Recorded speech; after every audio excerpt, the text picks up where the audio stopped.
Magandang umaga. Ngayong araw na to, ika-24 ng Nobyembre, ay isang napaka-makasaysayang araw dito sa Subic Bay, Freeport. Ito yung araw noon noong 1992 kung saan lumisan ang mga Amerikano, at sa paglisan nila na yon ay naiwanang nakatiwangwang itong Subic Bay, Freeport.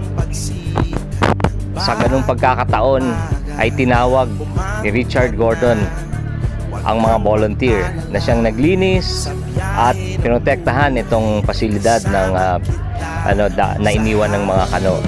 At dahil sa pagbibigay nila ng naturang proteksyon, ang naturang pasilidad ay hindi na nakawan, nanatiling malinis.